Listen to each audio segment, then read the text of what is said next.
Allir þættir samstæðuverinnar eru á YouTube.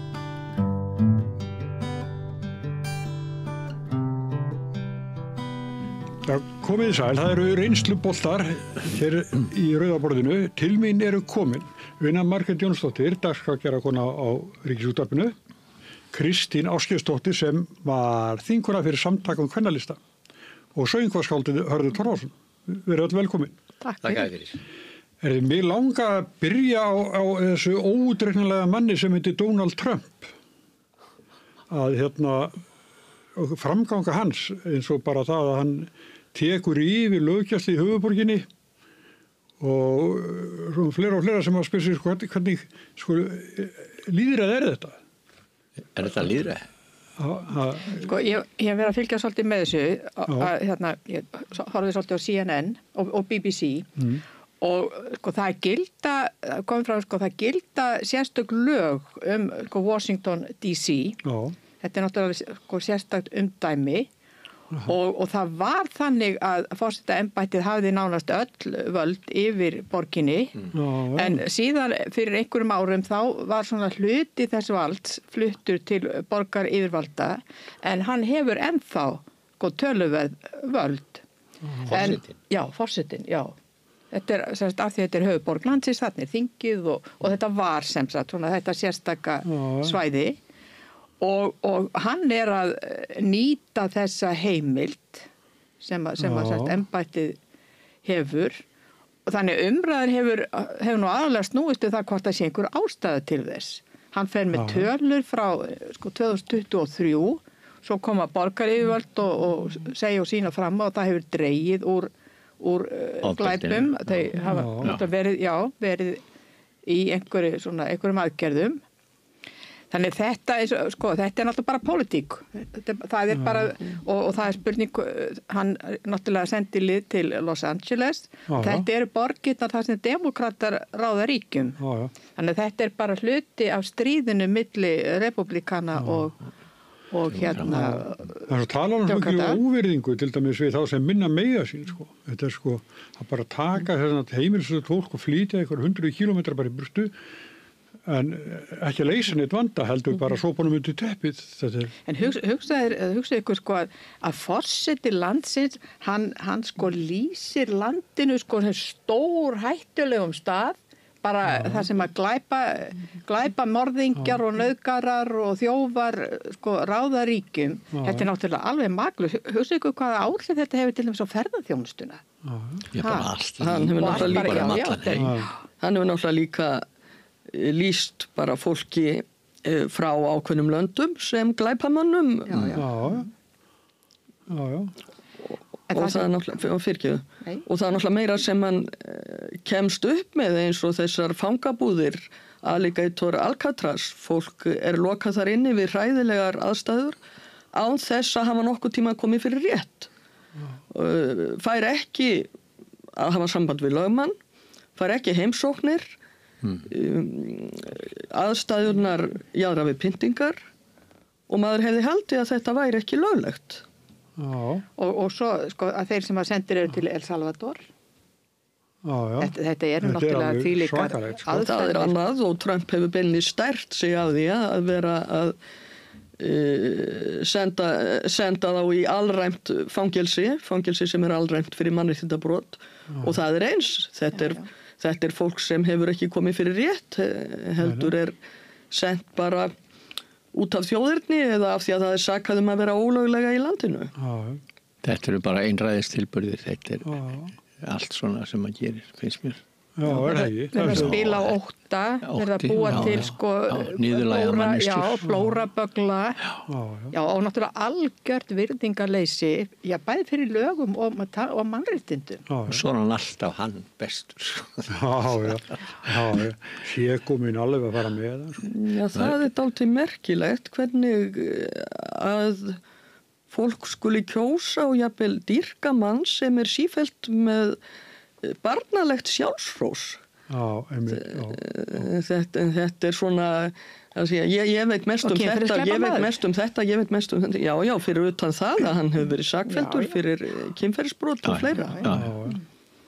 Þetta alveg makalist sko, þetta með vald. Já. Þú tekur vald. Þú biður ekki fólk að gefa. Þetta eitthvað mastin og bakum, maður sér allar kostningamastinir og fleira hvernig, menn taka vald. Þetta oft í kringum, þetta svo kallar lýðræði, þetta svo mikil blekking ofta tíðan. Að þú tekur vald, það engin færið að gera svo, þú mátt hafa þetta smástund. Svo eflur, og hann með allt þetta á bakvísi, hann gríðarlega öflugur maður. Og svo eru sko vaxandi svona raddir sko, það að þetta lýðræði sé nú alveg ómögulegt sko. Þetta stjórna nokkuð mikið með þessum óskupum. Una Margrét skrifaði góða grein sem birtist í dag einmitt þetta. Og hvað lýðræði flækist fyrir þeim sem liggur á að verða ríkir?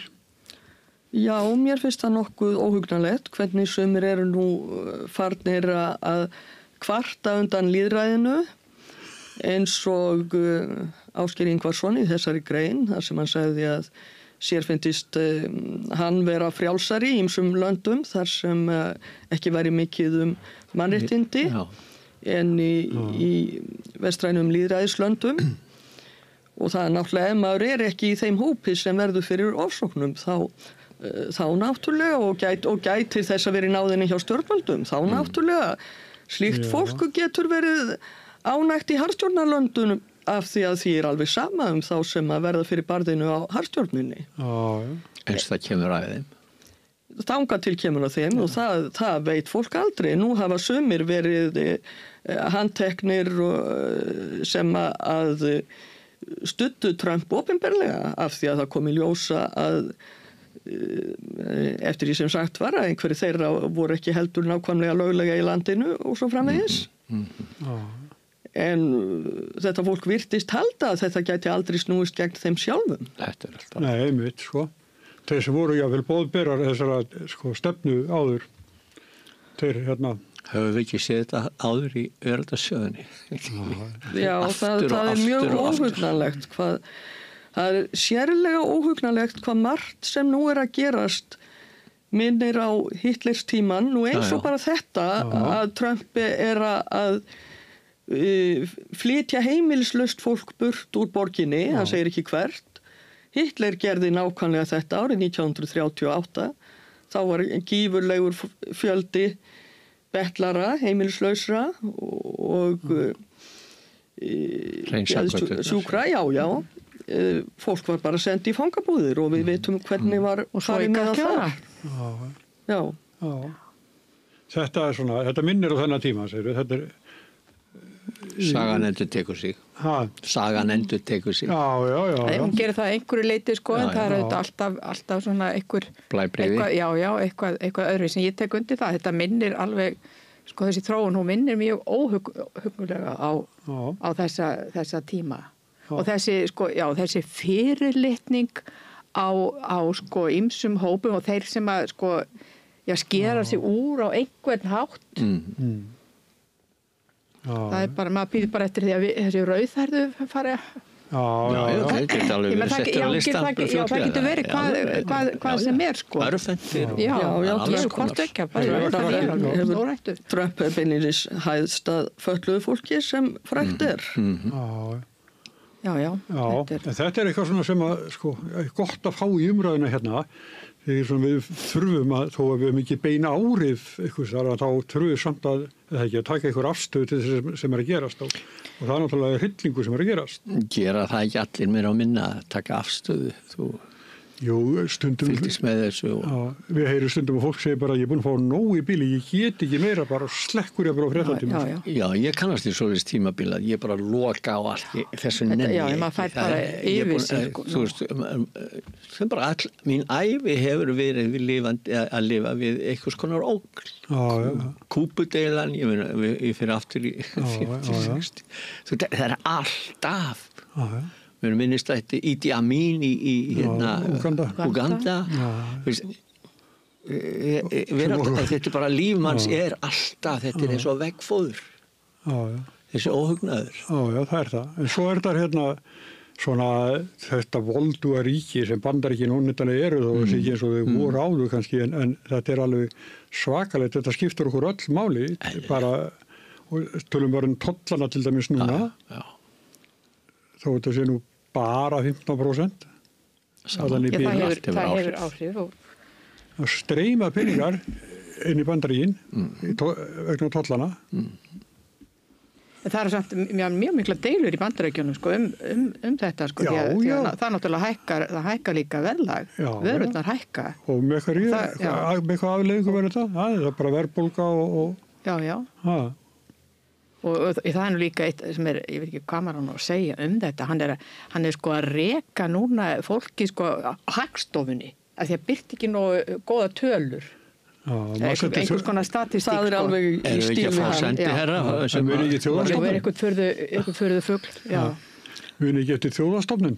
Jú, hún var nú lögð niður. Hún byrti ekki rétt að tölur. Nei, hún hafði ekki nógu góða skoðun. Það var ekki rekin, heldur bara stofnunin slegin af. Það var ekki að mjúkum höndum það neitt, sko.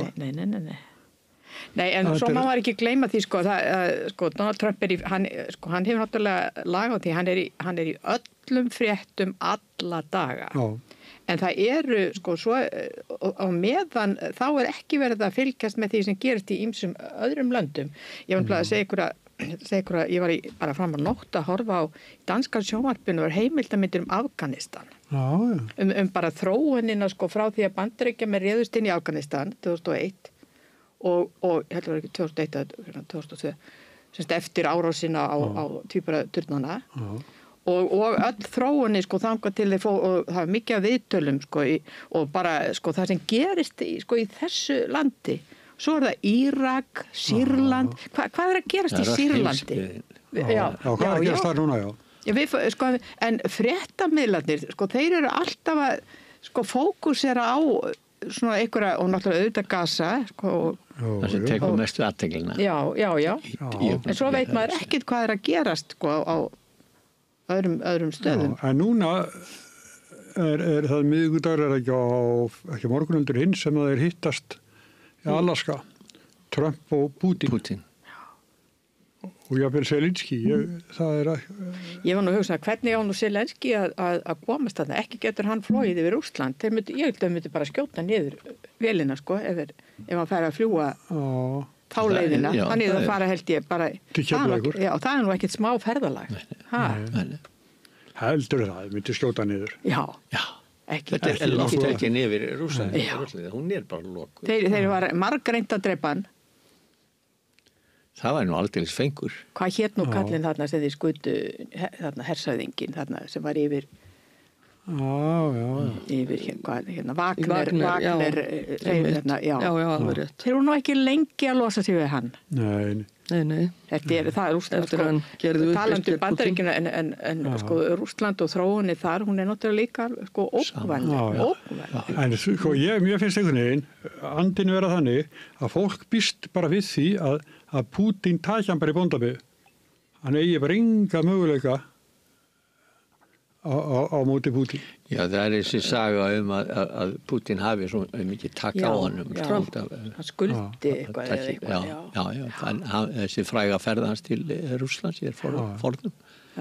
Bjarga honum frá falli, gjaldþroti, var það ekki eitthvað á þá verið? Jú, það er allavega eitthvað sögur það. Þannig að það er ekkit endilega von og góðu þar fyrir hérna... fyrir Úkraínu. Nei, en það er ein af þessum hugmyndu sem hann er mjög upptekinn af, sko, að verða einhvers konar friðarpostuli og það í sjálfs er það nú náttúrulega gott ef tekst að koma á friði og sko þessi samningur sem að hérna Azerbaijan og hérna Armenia voru að skrifa undir allt í hennu dúkkaði einhvern veginn upp, sko, hvernig Bandaríkin dróðist inn í það svolítið sérkennilegt, sko. Það er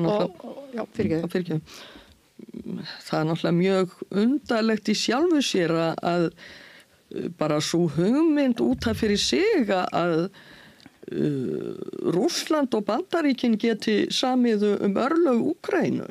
Að það sé sé eðlilegt að hafa einhverjar viðræður framtíð Úkraínu án þess að Úkraín stjórnvöld séu þar með. Já. Alveg makalaust. En einhvern veginn er boðið upp á þetta. Var ekki Pútín sem sagði nei við að fá Zelenský? Vildi bara ekkert við það mann tala. Nei. En þetta hvað er það orðið? 3 ár, 4 ár? 3 ár það ekki. 3 ár, já. Og hérna, núna sem svona fjölmiðlamaður og svona var kollegar og fjölmiðlum myrtir bara 5 daginn, sko. Já. Allt til að verjast því að séu flutta fréttir frá ástandinu. Verjast sannleikanum. Þetta er ekki pappakassa, sko. Nei. Þetta eru snargeggjaði menn. Já. Ég er ofta að hugsa hvað 8 milljarðir á nettinum. Er það ekki? Jú. Eitthvað þar. Og hvað eru 20 svona geðveikir kallar? Sem öllu stjórna. Öllu stjórna og sitt allt í.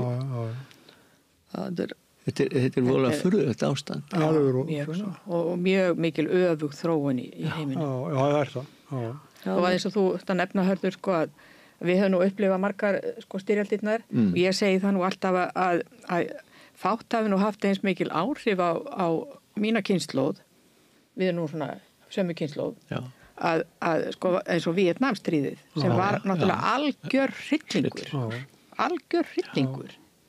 og stóð náttúrulega í áratugi. Og svo, sko, það tekur eitt við öðru og ég er náttúrulega að segja það, sko, þarna eru vopnaframleiðendur. Sko, þetta er svo stór iðnaður, vopna iðnaðurinn í mörgum löndum, með þess að Noregi, Svíþjóð, Frakklandi, Bretlandi og tala nú ekki Bandaríkin og Ísrael og þetta er náttúrulega bara svo miklu hagsmunir, það verður bara, ef það er ekki ófriður eitthvað, þá var hann bara komið af stað, þá bara kynnt undir í einhverjum til að geta þróað upp vopnin. Já, og seltu. Já, peningar en það sjáu það, sko, þessar kröfur Trump að NATO-ríkin auki framlög til hérna varnarmála. Og hvernig? Með því að kaupa bandarísku vopn. Þetta gengur allt út á það. Kaupa bandarísku vopn. Það er náttúrulega sumir sem eru að taka undir með Trump í þessu, tala eins og Bandaríkin hafi gert það af góðmennsku árum saman að sjá varnir Evrópu. Það var náttúrulega til þess að tryggja sér ítök og völd sem að Bandaríkin gerðu þetta. Já. Sjálfsögðu. Já. Það er allt hagsmuninir, það er bara þannig, er það ekki? En hérna, sko, mér finnst greinin sem þú skrifar í dag að svo, það séu svona mikið skeytingaleysi hjá þeim sem er ekki telja sig og stóra fyrir samfélagið að það sé allt vont sem kemur frá hinu opinbera. Já. Og til dæmis þetta sem Ásgeir var að finna lýðræðinu til foráttu í grein sinni var það að það gengi svo hægt í vestrænu lýðræðis þjóðfélagi að byggja til dæmis virkjun eða kjarnorkuver. Það þyrfti að fara eftir svo mörgum reglum og taka tillit til svo margra og fólk ólíklegustu hópar eins og hann orðaði það hefðu andmælarétt og þessar reglur eru náttúrulega settar meðal annars til að tryggja rétt fólk sem hugsanlega heima á svæðinu og hefur stundum bara verið rekið frá heimilum sínum til þess líka að tryggja öryggi. Við vitum hvernig hús eru byggð í sumum löndum, ekki fyllt neinum öryggistöðlum og svo hrynur allt í jarðskjálfta. Hér á Íslandi farið eftir ströngum öryggisstöðlum og þess vegna gerist þetta næstum aldrei hér. Til þess eru reglurnar, til þess að tryggja öryggi og mannréttindi, því það eru nú líka reglurnar sem sagt ekki megi nota þræla við að byggja þessi mannvirki og þetta eru það er reglur sem gilda í lýðræðisríkjum sem sumir eru nú að tala eins og séu bara óþarfar því að þá geta gróðamenn ekki gert það sem þeim sýnist. Þessi Ásgeir, sögund vitnari, Ingvarsson og blaðamaður á Morgunblaðinu sem skrifaði þessa grein þar sem að þótti svona regluverkin og lýðræði rúnlega bara að vera fyrir sér. En, já, sko. Já, það er náttúrulega að því að menn ég sumir, sko, telja að þessi rök eins og með virkjanir og fleira slíkt, sko, sem náttúrulega líka spurningum að verja náttúruna. Það er satt ég glemt að nefna það sem ekki síst mikilsvert. Já. Að sko taka náttúrulega bara ekkert mark á svona, þetta er bara ómerkilegt kjaftaði, sko. Já. Nei, og það er bara svona framkvæmda aðilar sem líka, það er sama að segja það, sko, framkvæmda aðilar verða að fá verkefni. Það er þessi frekja og yfirtáku, það er maður sér þetta allstaðar eða víðast í samfélaginu í dag. Já. En spurningin er sko, já, hvar er andstaðan? Hvaða möguleika sko eru til, þú ert nú sérfræðingur í andstöðu, hörður. Já, þakka þér fyrir. Já, að hérna, sko, þetta hvernig hægt er að fá fólk til að rísa upp og hvaða, sko, núna til dæmis eins og að því að við erum hérna á fjölmiðli, hvað fjölmiðla heimurinn hefur breyst og við erum með eitt einasta dagblað og sem í höndum svona manna eins og Ásgeirs og hans hérna Stefáns Einars og sem er nú bara opinberlega að saka fólk að vera gyðingahatarar. Það er nú enn eitt. Ömurlegt, sko. Það er illa við aftöku fólks á Gaza, þá þýðir það þú sitt gyðingahatari. Já. En svona stilla sumir sko síónistar málunum upp og það er svona samtök sem að sko túlka það bara gagnrýni á ísraelsk stjórnvöld er bara antisemitismi. Þetta er náttúrulega algjörlega fráleitt. Þarna eru lýðræðislega kjörin yfirvöld og þau eiga bara skilið sömu gagnrýni og öll önnur stjórnvöld í heiminum. Þeir hafa engin forréttindi en þó þeir hagaði sér náttúrulega algjörlega eins og skepnur. Já, þetta er hryllingur áhorfa. Já, en einmitt það sem ég ætlaði nú að fara að koma inn á, sko, hvar er andstaðan, sko, hvað getur, eins og maður er svo máttlaus. Það er það. Nú náttúrulega netið gerir það verkum að maður getur skipst á skoðunum fólk í öllum löndum og ég fylgist álítið með vefsíðum sem andstæðingar Trumps halda úti. Já. Og þar kemur fram að margir bandaríkjamenn eru hálf örvinglaðir yfir ástandinu. Og konan okkur í öðru landi þannig að skrifa en af hverju það kvart og kveina, af hverju gerið ekki eitthvað. Jú, það er skiljanlegt að hún skrifi það, en leið er fólk náttúrulega hrætt. Þar sem Bandaríkin eru að breytast í harðstjórnaríki, þar sem ekki er farið eftir reglum mannréttindi og ekki farið eftir lögum landsins einu sinni, þá er hægt að fangelsa fólk bara fyrir friðsamleg mótmæli, svo að fólk er tvístigandi. Hann tekið fyrir að labba á göttunni og þú átt að labba á gangstéttinni, svo að gengur á gangstéttinni, þá er það því að þú átt að labba á göttunni. Þetta eru svona þessi, þú bara handtekinn og það er alltaf notað ykkur ástæða. Og fá fólk til að standa saman, það er gríðarlega erfitt. Það er það. Já, ég ætla aðeins að, hörðu fyrst að þú ert þá ætla aðeins að tala hinsegin daga. Þeir fyllið miðbæinn á hver einast ári. Jú, hálf þjóðin eins og ykkur sagði mættinni í miðbæ. Það fer ekki að milli mála sko að almenningur í Íslandi styður ykkur í ykkar málum. Það er nú mín reynsla með yfir 50 ára reynslu í baráttu á þessu sviði. Sko, það sem gaf mér vona í byrjun, það var að ég þekkti landið ágætlega og búin að ferðast mikið það. Og ég, sko, á mörgus plássum, sko, fólk, sko, okkur vantaði bara vitneskju, þekkingu. En það var fólk studd okkur. En sko, það var alltaf einhver frændið að frænka í fjölskyldunni og það var einhver svona bæjar auðmikið, sko. Þetta var fólk, svona, það er þetta sem ég fann og ég hef verið að skrifa að þarna var kraftur þessna fór ég að ferðaðist landið. En fólk var yfirleitt, sko, það horfði á þegar maður áður að talaði við mig, þá horfði þetta vel í kringu sig vegna þess að það sýndi mér stuðning, þá gætt fjölskyldan mist vinnuna. Þetta var óttinn ofta. Og þetta er náttúrulega enn í dag, sko. Fólk hafa ástæðu til óttast. Hvað, ég stundi verið að hugsa þetta, mér finnst að sko hreyfing samkynhneigðra og annara sko hafi náð alveg ótrúlegum árangri á stuttum tíma og hérna þó við séum að upplifa þó að sé að koma upp andstaða sko núna. Já, hún er bara... En hérna, ég hef stundum sko verið að bera þetta saman sko við baráttu kvennarhreyfingarinnar sem að sko hefur mætt mikill andstöðu. Mér finnst að hreyfingar samkynhneigðra hafa mörguleiti verið sko meiri sigurvegarar, gengi betur heldur en kvennarhreyfingunni. Og þetta er erfitt að bera þetta saman.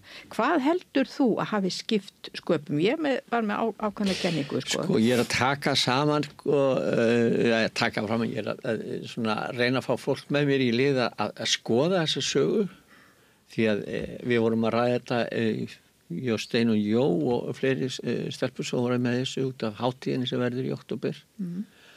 Og þá satt rétti upp hendin og sagði stelpur má ég ekki koma að hita upp hjá okkur því ég var bara aðeinn sama ár að því það var að gefa út plötuna áfram stelpur og ég kom líka með plötu og sjá þennan mun, þeir eru svo ofboðslega stór hópur en þeir eru bara stelpur hjá okkur er bogin miklu þegar fólk fyrir að átta sig á þessu þetta tók gríðarlega átök inn á milli okkar við hleyptum ekki svo mikið út alnæmistímabilið kom og allt þetta og svo smám saman sko ég mátt fengið að heyra það þegar ég fór einn og land bara með gítarinn fólk horfði bara í þetta skrímslið og þá fór fólk svona aðeins að átta sig og þetta við förum að taka sko framförum svona myndi ég segja 93-4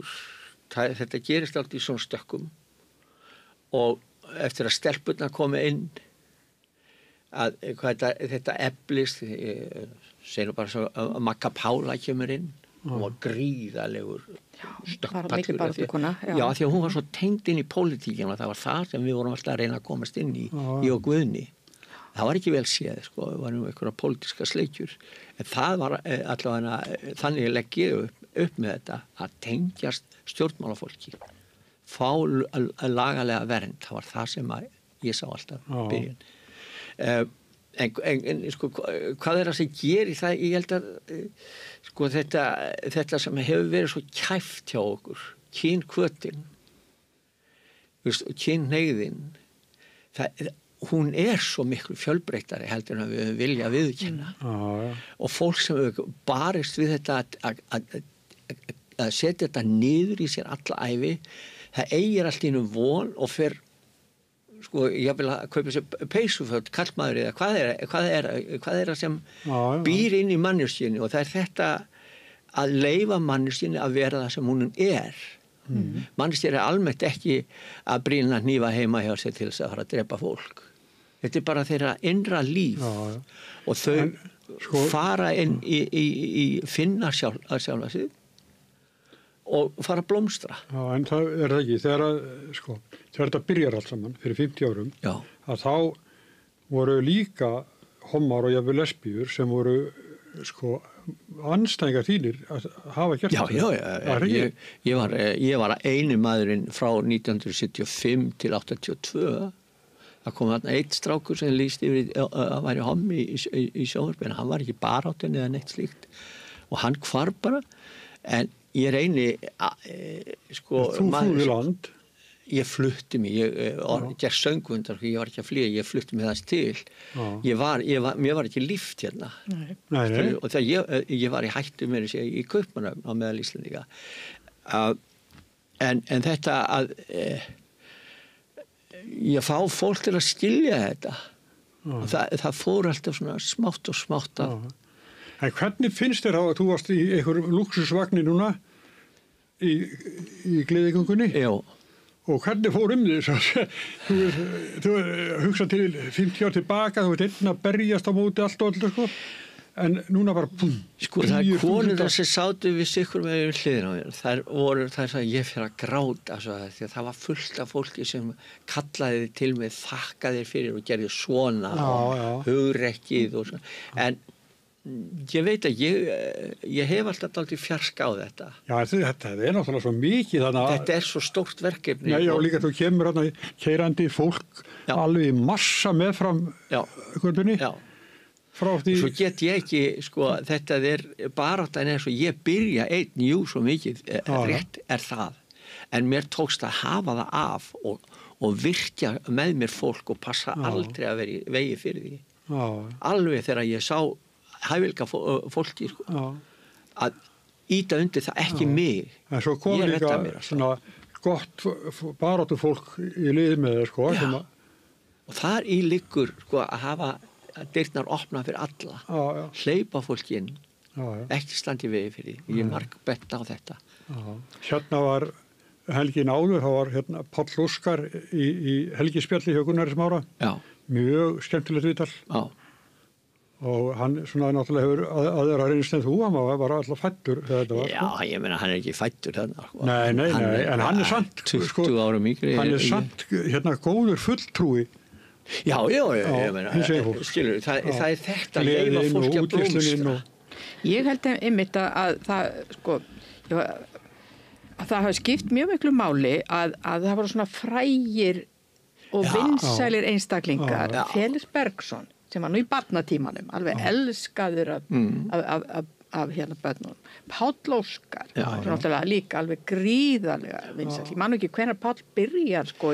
Hann er mjög snemma, sko. Hann byrjar sem barnin í leikhúsinu, sko, en svo fer hann fram í sjónvarpi 91, minnum ég. Sko, en ég að fara langt aftur í tíma þegar ég aleinn. Þessi þróun sem á sér, og allt í einu sér fólk býtu, þar hæfileika buntin þarna. Þessi listamenn hafi haft sko mikil áhrif. Já, listamenn tök á þessu.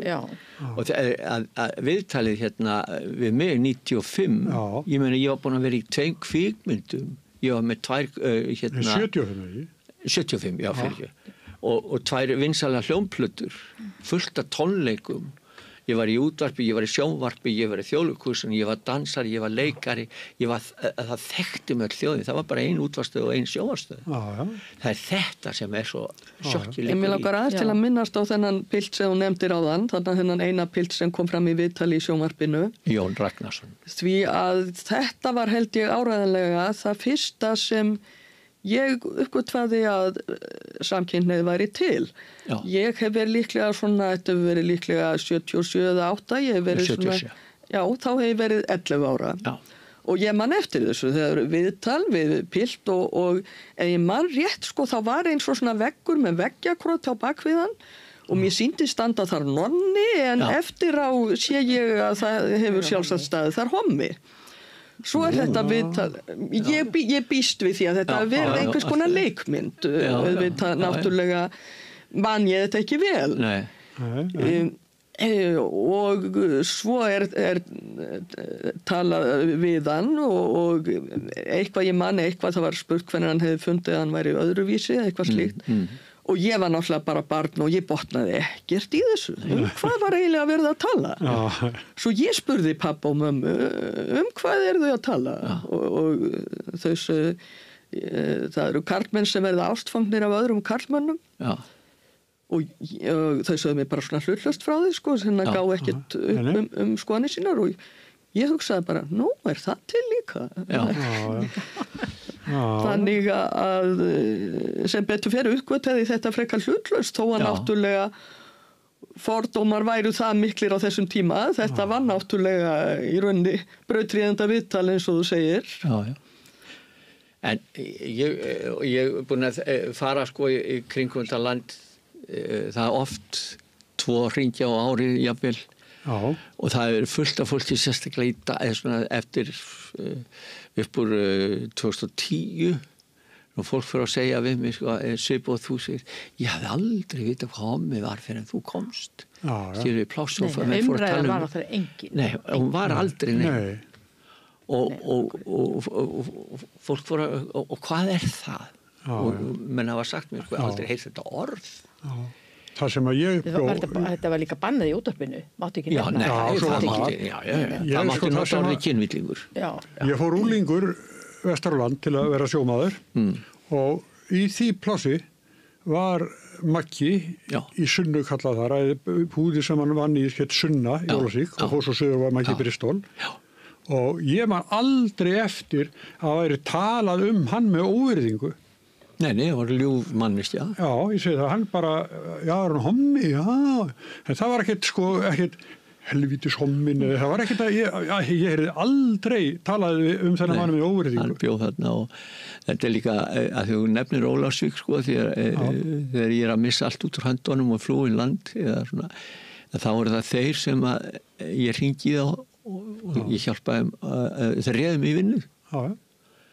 Að því þeir sá ekki þennan glæpamann, ég hafði unnið með þeim nokkur verkefni og það þarna sem ég miðótt svona við Ólafsvík því að menn tala oft sjóaran í Ólafsvík og svona grottan en á bakvið Ólsarana það mig að eiga það í mínum huga svona mannjustjur sem og ég þekki Ester Gunnarsdóttur sem að forma leikfélagsins á þessum tíma og hún mjög ánægð með það að hafa verið fyrsta manneskja til að bjóða þér starf og á alla blötuna þínar og talar fallega um þig.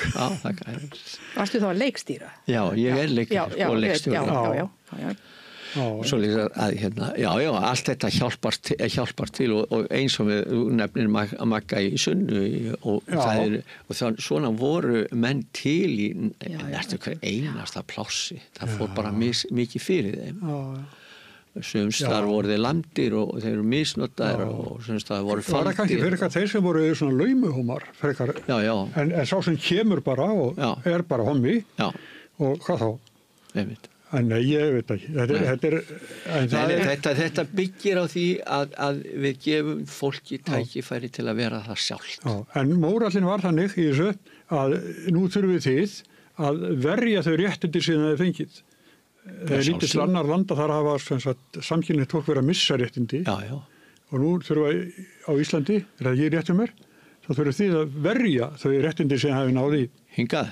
Jú, þannig það fólk að sækjast eftir. Samt, mér langar nú samt að rifja það upp að kvennalistin lagði fram tillögu 1992 held ég hafi verið undir forystu Ingibergar Sólrúnar, hún var fyrsti flutningsmaður og það, voru og hún fekk þingmenn úr öllum flokkum og það var þá til þess að gera úttekt á stöðu samkynhneigðra og út úr því kom skýrsla og síðan var því fylgt eftir þannig að þarna hugarfarið farið að breyta. Fyrst Kristín Kvaran það held ég að fekk enga umræðu. Þetta alltaf, þetta byrjar á engu og svo fyrir það hún lagði fram tillögur en þarna komst málið á skrið sem sýnir að þarna hafði orðið svona ákveðin breyt en ég sá í fréttum ég held að bara hafi verið í gær að það þarna í einhverju fylkinu í Bandaríkjunum það bara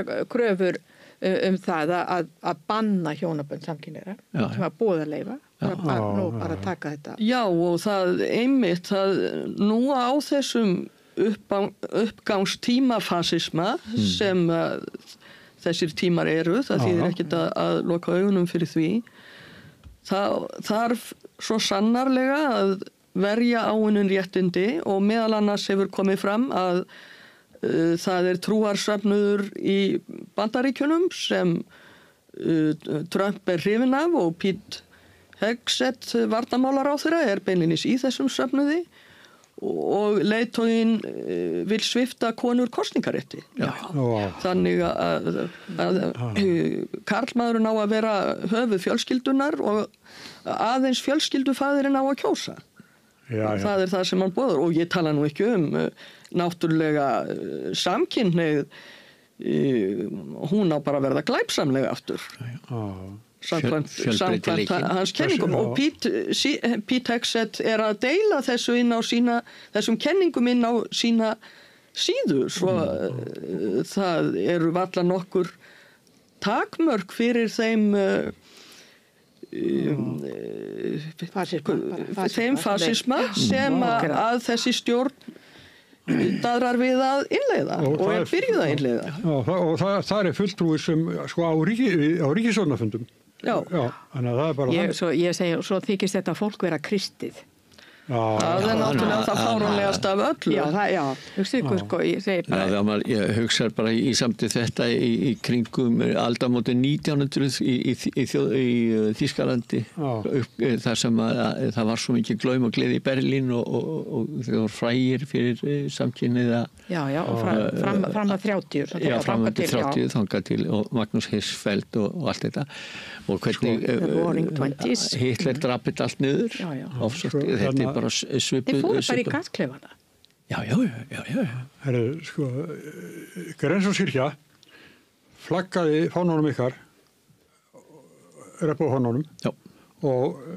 En hann var skornir niður víða undan árið. Þeir hafa verið skornir niður hér og þar. Það alltaf einhver einstaklingur sem stundar þetta.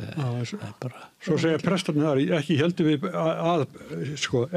við að bakslæðið myndi birtast í því að reppufánin skorinn niður úr fánastykjunum í Grensásskirkju í Reykjavík. Það kom okkur verulega óvart. Slíkt vitanlega skemmdarverk, en vissulega einnig tjáning einhver sem ekki sammála því að kirkja flaggi reppufánunum. Það er þetta, sko, það eru einhvers staðar, ósynnilegan þá. Það er bara ein manneskja, sko, einhvers staðar. Þetta... Já, það þarf ekki meira. Það þarf ekki meira. Hugsaði bara eigur mínar, hvað ég orðið sko, fyrir miklu tapi. Það var bara eyðilega, rispaðir bílar, skemmtir, brotnar rúður, þú skorið á leiðslur, þetta er bara lang... Er þetta svoleiðis? Eða var svoleiðis? Þetta er ekki svoleiðis, eða?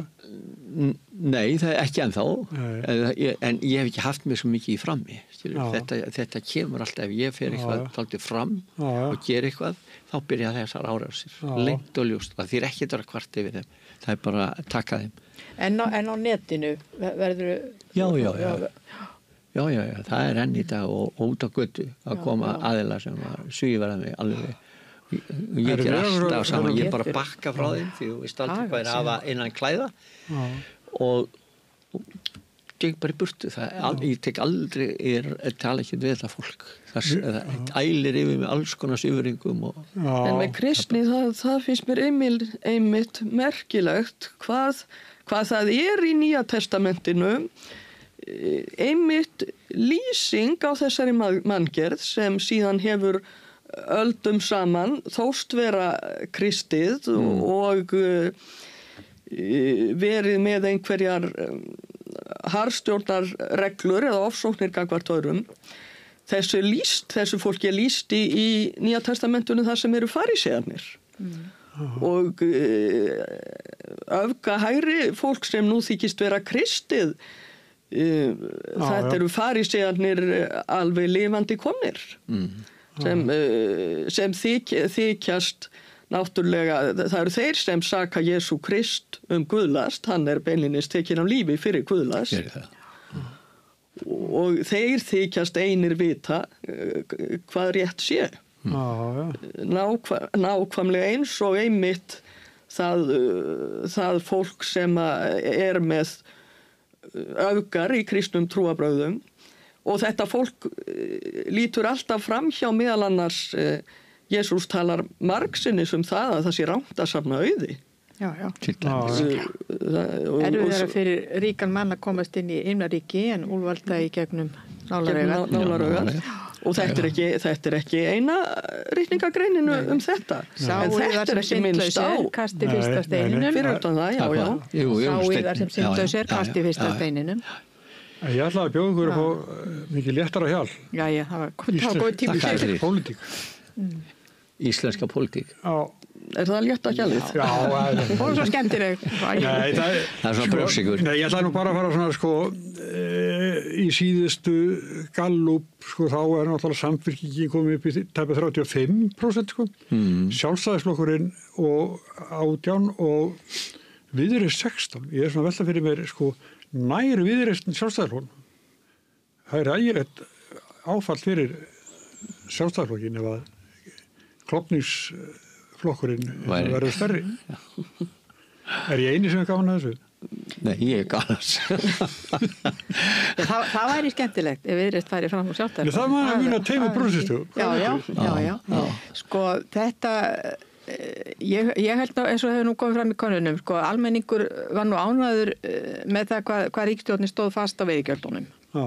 Og að stöðva þessa, sko, hrikalegu umræðu og það er ekki nokkuð vafi að stjórnarandstaðan gekk allt of langt í málþófi og fólk auðvitað spyr sig sko hverra hagsmuna er verið að gæta það er náttúrulega algjörlega ljóst, og ég held að og náttúrulega og ýmislegt af þessu sem við höfum verið að tala eins og hérna sko kemur fram í málflutningi Miðflokksins og hérna að fólk sko greinilega finnur eitthvað traust í þessari ríkisstjórn og vonum að það verði eitthvað gert.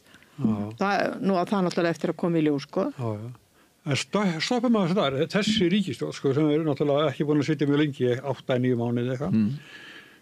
Ég segi alltaf að þetta er svona allt annað blær á ríkisstjórninni heldur en fyrir ríkisstjórn. Það er meira, mér finnst vera meiri von hjá fólki í dag, heldur en það hefur verið í áratugi.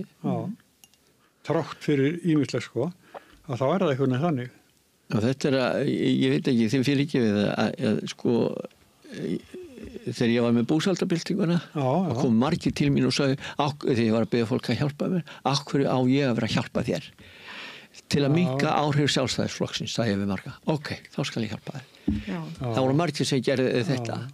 Og við erum frá 2008, þetta stykkið, þetta alveg sama með baráttuna fyrir samkynhneigða, sko, 75 og við förum 82, og uppi 85, förum að hafa þrátt fyrir áfallið með alnæmi og svona. Ég sé þessi stökk svona, sko, þetta tekur tíma að fá fólk til að skipta skoðun, eða að sýna aðra leið. Og þetta er búið að vera mikil átakatímabil frá 2008 og fram til dagsins í dag. En ég heyrði á mörgum allt í henni þetta takast á við kvótakerfið. Ég man þegar ég var að fara hérna á landi, sérstaklega á Austfjörðum, heilu bæjarfélögin voru bara í rúst. Núna er Akranesi, síðusti kvótinni farið frá Akranesi. Sem var blómlegur útgerðarbær. Já, sem miklu fiskveiði bær. Og það talaði enginn það að þessi bæjarfélög og fólk skilið eftir eignalaust. Það bara varðlösa eignalaust. Akranesi kannski voru nálægt Reykjavík til að verða alveg þannig, sko. Ég man svona þegar ég fór landi og fólk var bara í miklu vandræðum að það var alltaf reynja. Aldrei var talað þetta. Eignalausa fólkið. Nei. Já, fólk sem hefur kannski nýbúið að byggja sér hús og með skuldir á því og svo var tóðurinn bara seldur og koma börnunum í skóla þetta að senda þau söður og allt þetta, sko, þetta var mikil harmleikur þarna baku. Aldrei er talað um þetta. Nei, nema hér. Það hefur verið talað um það í þessu sjónvarpi hér. Það var nú þarna sjónvarpsserían Verbúðin sem að sýndi nú svona þróunina, sko, í raun og veru sko ekki eftir, hún er alltaf bara hvernig þetta gerist og hvernig hérna skipið er selt og kvótinn en svo er allt framhaldið, sko, það sem gerðist eftir það.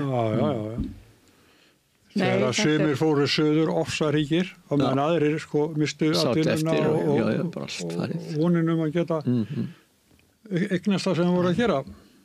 Þetta er bara sagt við okkur, sko, þetta er bara lífsbaráttan, hún er svona, við gleymum þessu áfram. Þetta er kannski ekki eins vind og ég held með. En tölum að sem eins og Reynisfjöru og massa ferðamennskuna. Við búum okkur ekki nógu vel undir þetta. Nei, þetta er mjög... Ég kom einmitt í Reynisfjöru í fyrsta skipti á ævinni, held ég, í fyrra. Og já, það þó að vissulega hefði verið gert ýmislegt til þess að vekja athygli á hættunni, þá fannst mér það ekki vera nóg. Skiltið var til hliðar og sumir gengur bara framhjá því. Ég fannst að hefði eiginlega þurft og nú ávist að setja eitthvað hlið sem ég finnst skynsamlegra og þyrfti bara held ég að hafa stórt skilti fyrir ofan, hætta lesið leiðbeiningarnar. Svo stóð einmitt og það var gult ljós þegar við komum og stóð ekki fara út fyrir gula strikið og ég held að hafi nú, það vantaði nú eins og komið hefur fram þegar þetta hörmulega slys var af því að það hafði fokið skiltið með kortinu þar sem gula línan sást. Það var held ég fyrra þegar ég kom. En svo átti maður sjálfur bara einhvern veginn að koma gulu línunni af kortinu og yfir á fjöruna því það var ekkert í fjörunni sjálfri sem sýndi hvar gula línan væri. Og þar fannst mér eitthvað vanta, eitthvað merki, fána eða eitthvað. Því að svo var maður sjálfur bara að reyna að áætla hvar gula línan myndi vera samkvæmt kortinu.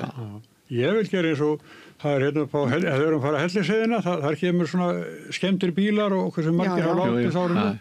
Mér finnst að eigi að vera þarna, eitthvað upplýsingar það, hvað hafa margir látist í Reynisfjöru að þið fóru ógætilega. Þetta er döðans alvara. Ég er ekki mynda fólkinu en þetta er bara, þetta er 5 látnir, eitthvað hvað það er. Þetta er svo margt með, maður sér að þú ert að keyra frá Keflavík, Reykjanesveginn og túristarnir og meira sig hérna í bænum, þeir kunna ekki á bílana. Ljóslausir og keyra, það er stór hættulegt að vera hérna. Svo erum við einir með þessa reglu hringtorkunum. Við erum einir með þessa reglu að innri hringurinn. Er ekki hægt að láta útlendingar þegar koma hérna ferðamenn fá eitthvað upplýsingabækur, þú verður að lesa hann. Þetta eru stór atriði, þau eru ekki ofboðslamar. Það er samt lýsingu á bílum, það er samt Reynisfjara og það er þetta skoða hverasvæði, þetta drepur þig ef þú ferð ekki eftir okkar reglum. Ég átt pæla bara þegar þú kemur til landi þá færðu þessar upplýsingar. Nú er ég búin að ferðast víða heim og ég segi nú ekki að það sé svona hættusvæði en yfirleitt það kemur maður og borgar eitthvað fyrir það sem ég veist alveg sjálfsagt en það er yfirleitt vel merkt svæði og maður fylgir því. Ég þekki fólk sem er í ferðamannabrasanum sem er leiðsögufólk og þau segja sumt fólk það bara hlustar ekki, það veður út yfir allt og þess vegna segi maður verður að taka upp einhverja umræði samt að aðvara fólk, þú kemur í þetta land og þarna er svona deyja margir á ári af því þeir fylgja ekki reglum. Mér finnst það koma svona blákaldar staðreyndir. Ég held nú að hafi mjög margt verið gert ef marka má viðtöl við fólk sem en sjálfsagt er mjög mikið eftir og mér finnst að það þurfa að vera gæsla þarna. Það er bara að vera svona landverður þarna í fjörunni. Það hefur haldið. Það þyrft að vera. En þá kemur að þessu þetta er einkaeign. Þarna er það landeigendur sem að bera ábyrgðina og ef að þeir eiga að fara að ráða landverð þá er þeir auðvitað að taka gjöld og taka gjöld og bílastæðir hann verða kvart yfir því að þau séu svo dýr. Það sem að maðurinn kallaði, hvað var það kallaði þetta? Nei, maður ekki, hvað orða notaði þetta? Sluggsgjöldin. Sluggs, menn sem sluggsaði og þess vegna er að neyðarúrræði og til að hækka það frá 1.000 kall upp í 5.000 kall og þessi maður segja að þetta sé ekki gert til að græða, ég veit ekki það er 5-falda kostnaði því að ef þú gleymir að borga eða áttaði þig á því og ekki með heim þá bara búið að stofna kröfu þetta er svo mikið peninga þetta snýst svo mikið peninga en í þessu ferðalagi þar sem ég kom í Reynisfjöru þá einmitt var ég með frænda mínum og konu hans sem eiga bíl, við eigum ekki bíl og þá einmitt þau urðu fyrir því stundum að það var mjög óljóst hvernig ætti að borga fyrir bílastæðið og það er náttúrulega nokkuð sem verður að vera skýrt og verður að vera auðvelt að gera. Sammála því. Svo er eitt viðbót að það er einhvern veginn eins og menn haldi að það skilji allir ensku og geti lesið ensku. Það er náttúrulega bara stór hluti heimsins sem sko er nú bara alveg upp við allt annað letur og kann ekki orð í ensku. Það satt fyrir utan það að það eru til Íslendingar sem ekki skilja ensku þó að menn láti eins og þeir séu ekki til. Ekki til Íslendingar sem skilja ekki íslensku? Jú. Já, það er ekki allir þessi en þessi til gags með skólandi segja. Þetta er vandlifað. Já, það er margt að... En það er ræðilegt að það skuli þurfa svona dauðaslið sko til þess að menn taki sér tak sko. Það er... En vonandi verður það gert. En svo stundum hefur það gerst að það er bara allt í einu einhverjir staðir sem að menn uppgötva og verða svona svakalega vinsælir og þar er ekki neitt. Það er ekki göngustíir eða... Og svo flækja með flugvélaflækið. Já. Það er svona eitthvað tilbúin sko. Já, hitt var sko bara. En ef við ekki bara að fara að setja gott að ég ætla að þakka ykkur mikið vel fyrir komuna, Una María. Una Margrét. Una Margrét. Una Margrét, fyrir ekki ég klikka alltaf. Ég heiti Hjördís. Já, ég vissi það. Kristín og Hörður. Takk fyrir mig. Og ykkur fyrir að fylgst með okkur. Takk. Rauðaborðið heldur áfram eftir augnablik. Öflugur og ódýr auglýsingamiðill 40.000 manns sjá eða heyra þætti samstöðvarinnar í hverri viku.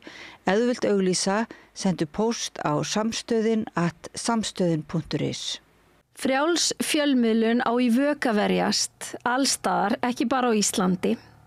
Peningavaldið og sterku hagsmunaöflin eiga greiðan aðgang að stjórnvaldi og fjölmiðlum og eiga jafnvel sína eigin fjölmiðla. Þess vegna er samstöðin svo mikilvæg. Hér er pláss fyrir allar raddir, málin eru krufin til mergjar og samtölin eru stór og innihaldsrík. Samstöðin er mikilvægt lýðræðistæki. Ég heiti Kristín Helga Gunnarsdóttir og ég styð samstöðina.